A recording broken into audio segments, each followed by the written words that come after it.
Hello everyone, I am Dr. Manpreet, consultant physiotherapist and nutritionist from Chandigarh.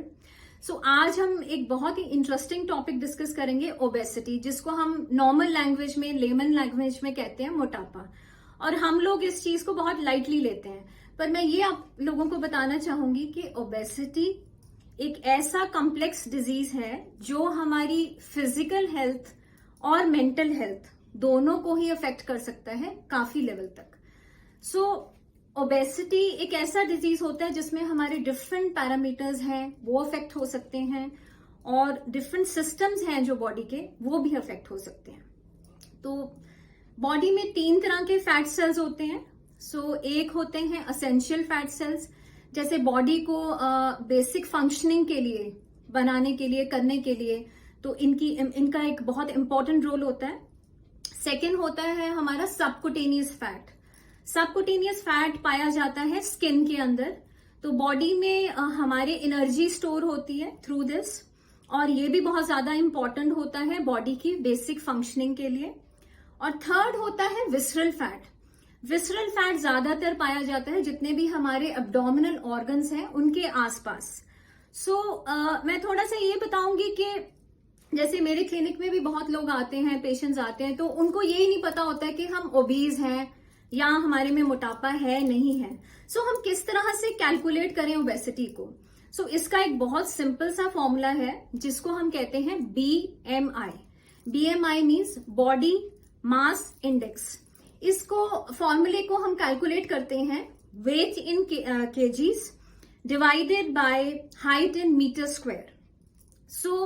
थोड़ा सा underweight patient का जो BMI होगा दैट विल बी बिलो 19। और फिर कुछ पेशेंट्स हैं जिनको हम हेल्दी कंसिडर करते हैं, नॉर्मल कंसिडर करते हैं, उनका BMI आता है 19 से लेके 24 या 25 की रेंज तक। फिर हमारे ओबेसिटी के ग्रेड्स शुरू हो जाते हैं, जिसमें हम डिवाइड करते हैं कि पेशेंट कितना ओबीज है। ग्रेड 1 इज बिटवीन 29 to 30 या 25 to 29। Grade 2 obesity is 30 to 40 and Grade 3 obesity is 40+। इस तरह से ये BMI हमें सारी डिटेल्स देता है। उसके अलावा मैं अपने क्लिनिक में, हम लोग यहाँ पे एक टेस्ट करते हैं जिसको हम कहते हैं बॉडी कंपोजिशन एनालिसिस। ये मैं थोड़ा सा आपको इसलिए बताना चाहती हूँ कि कुछ लोग ना वेट को लेके बहुत ज्यादा रिलीजियसली चलते हैं कि वेट ज्यादा हो गया, वेट ज्यादा हो गया। पर वेट के साथ साथ ज्यादा इंपॉर्टेंट होता है इस चीज को समझना कि हमारा फिटनेस लेवल कैसा है। तो वो चीजें हमें पता लगती हैं BCA से, बॉडी कंपोजिशन एनालिसिस से। बॉडी कंपोजिशन एनालिसिस एक ऐसा टेस्ट है जिसको स्कैन करने से हमें पता लगता है कि हमारा वेट कितना है, और आइडियली हमारा मेटाबॉलिज्म कितना है, हमारा BMI क्या है, और वो ही वेट में से हमारी बॉडी में मसल मास कितना है, और हमारा फैट परसेंटेज कितना ज्यादा है, और वो फैट कहाँ कहाँ डिपॉजिट है, और हमारे वाटर लेवल्स कितने हैं। मैं ज्यादातर अपने पेशेंट्स को जो भी डाइट्स या सारी चीजें बताती हूँ, उनको काउंसल करती हूँ, तो ये टेस्ट मैं मैंडेटरी रखती हूँ ताकि उनको अपनी बॉडी की वेट के साथ साथ इन पैरामीटर्स के बारे में भी पता हो। तो अब धीरे धीरे करके हम डिस्कस करेंगे कि जैसे मैंने ओबेसिटी के बारे में बताया, तो इसके क्या कारण हैं, कॉजेस क्या होते हैं, और क्या इसके साइड इफेक्ट्स हैं। We will talk about this. सबसे पहले मैं कॉजेस बताना चाहूंगी। ओबेसिटी एक ऐसा डिजीज है जिसमें सबसे पहले है जेनेटिक्स। हेरिडिटरी इन्वॉल्व है, यानी जिनके पेरेंट्स मोटे होते हैं तो ज्यादातर बच्चों में पाया गया है वो ओबीज होते हैं। और अगर वो बच्चे खासकर अपनी लाइफस्टाइल को ठीक से ना रखें, वहां chances of obesity is very high. Second is over eating.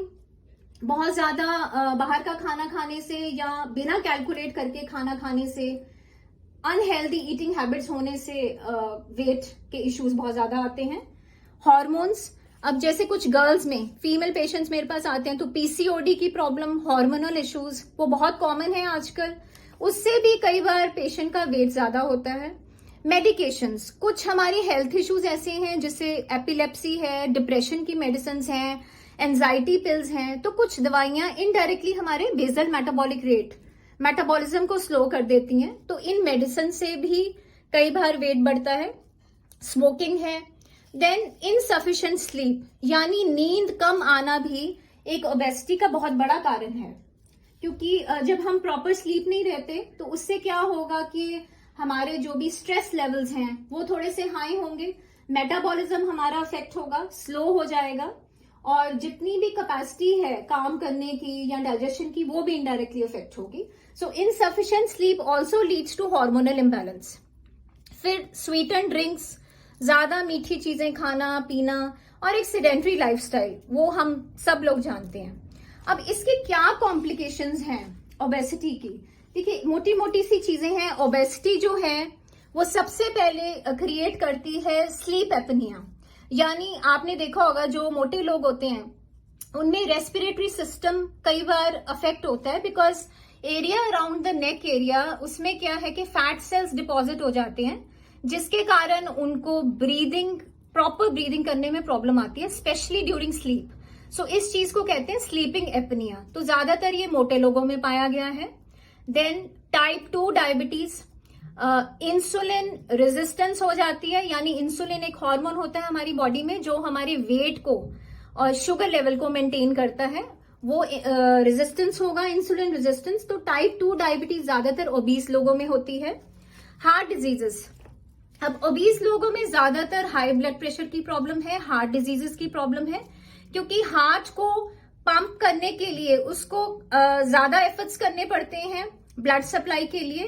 तो एक तरह से ब्लड प्रेशर हाई होगा, और इनडायरेक्टली कई बार ओबीस पेशेंट्स में हम देखते हैं कि आर्टरीज थोड़ी सी नैरो हो जाती हैं और हार्ड हो जाती हैं, जिसको हम मेडिकल लाइन में कहते हैं एंथीरोस्क्लेरोसिस। और थर्ड है एसिड रिफ्लक्स। अब एसिड रिफ्लक्स से किस तरह की प्रॉब्लम है? जैसे ओबीस पेशेंट्स में डाइजेशन प्रॉपर नहीं होता, सो डाइजेशन प्रॉपर ना होने से उनको रिफ्लेक्स होता है, यानी खाना प्रॉपर पचता नहीं है, एसिडिटी की प्रॉब्लम होती है, और ये यहां तक है कि ईसोफेगस यानी ट्यूब तक आ जाता है। और cancer is also very common. अब इसके साथ साथ थोड़ी सी मेडिकल कॉम्प्लिकेशंस है ओबेसिटी की। सो इसमें पल्मोनरी डिजीजेस, जैसे मैंने आपको पहले स्लाइड में बताया, obstructive sleep apnoea. Then abnormal functioning होती है लंग्स की भी, लंग की एक्सपेंशन प्रॉपर नहीं होगी। फैटी लिवर की प्रॉब्लम बहुत ज्यादा कॉमन है। उसके साथ साथ गॉल ब्लैडर डिजीजेस ओबेसिटी के कारण होते हैं, क्योंकि विसरल एरिया में बहुत ज्यादा फैट डिपॉजिट हो जाता है। ऑस्टियोआर्थराइटिस, ज्यादातर ओबीस पेशेंट्स में जो बॉडी वेट है वो प्रॉपर मेंटेन ना होने की वजह से बोन डेंसिटी और बोन हेल्थ और मसल जो है वो काफी अफेक्ट होता है, लेस होता है। उनके कारण उनको गाउट की प्रॉब्लम, ऑस्टियोआर्थराइटिस की प्रॉब्लम ज्यादा होती है। देन हाइपरटेंशन, नर्वस सिस्टम में स्ट्रोक, क्योंकि जितने भी मोटे पेशेंट्स हैं, ओबीस हैं, उनके लिए उनमें चांसेस ज्यादा है कि blood flow to the brain affect होता है, which can cause to stroke. फिर कोरोनरी हार्ट डिजीजेस जैसे डायबिटीज मैंने आपको बताया, हाइपरटेंशन, पेनक्रियाटाइटिस, कई तरह का कैंसर। सो ये सारी मेडिकल कॉम्प्लिकेशंस हैं ओबेसिटी की। अब ये तो हो गई हमारी मेडिकल कॉम्प्लिकेशंस। इसके साथ साथ थोड़ा सा मैं बताना चाहूंगी कि ओबेसिटी का हमारी मेंटल हेल्थ पे भी बहुत ज्यादा एक इम्पैक्ट है। जैसे फॉर एग्जांपल हम कहते हैं कि जो ओबीज लोग हैं उनमें 3 तरह की प्रॉब्लम्स जो है वो अक्सर पाई गई हैं: anxiety, depression, panic disorder, bipolar disorder. सो डिप्रेशन तो आप लोगों को पता है कि जैसे एंजाइटी इसलिए होगी कि ऐसे लोग थोड़े से इनके हार्मोन्स डिस्टर्ब होते हैं, और उसके साथ साथ स्ट्रेस हार्मोन में भी इनमें क्योंकि एक्सरसाइज नहीं करते, सेडेंटरी लाइफस्टाइल होता है, उसकी वजह से एंजाइटी के चांसेस ज्यादा हैं। एंजाइटी जनरलाइज्ड एंजाइटी हो सकती है। उसके साथ साथ इन लोगों में सोशल एंजाइटी बहुत होती है, लोगों को फेस करना, सोसाइटी में उठना बैठना, कॉन्फिडेंस लेवल बहुत लो होता है, क्योंकि इनमें बहुत ज्यादा एक इंफीरियोरिटी कम्प्लेक्स आ जाता है अपनी बॉडी को लेके।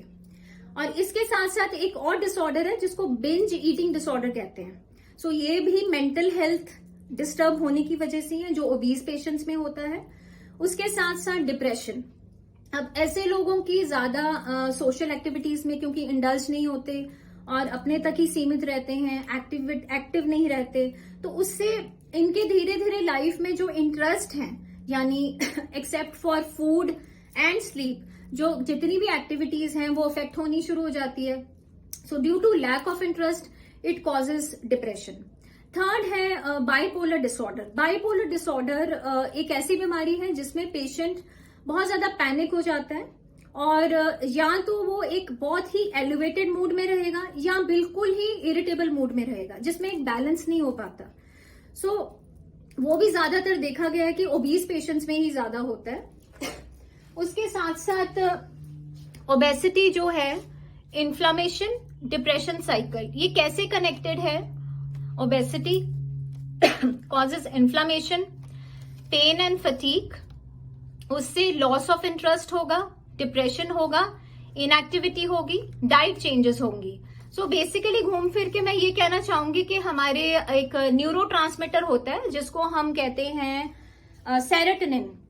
सो सेरोटोनिन का काम होता है बॉडी में हमारे मूड को, हमारी स्लीप को एक तरह से मेंटेन करना, और हैप्पी हॉर्मोन्स भी तभी रिलीज होते हैं जब हम एक्सरसाइज करते हैं, एक्टिव लाइफस्टाइल फॉलो करते हैं। तो ओबीज पेशेंट्स में ज्यादातर देखा गया है कि इनमें जो न्यूरोट्रांसमीटर है इसका लेवल काफी अफेक्ट होता है, जिसके कारण इनका नॉर्मल लाइफस्टाइल अफेक्ट होना शुरू हो जाता है।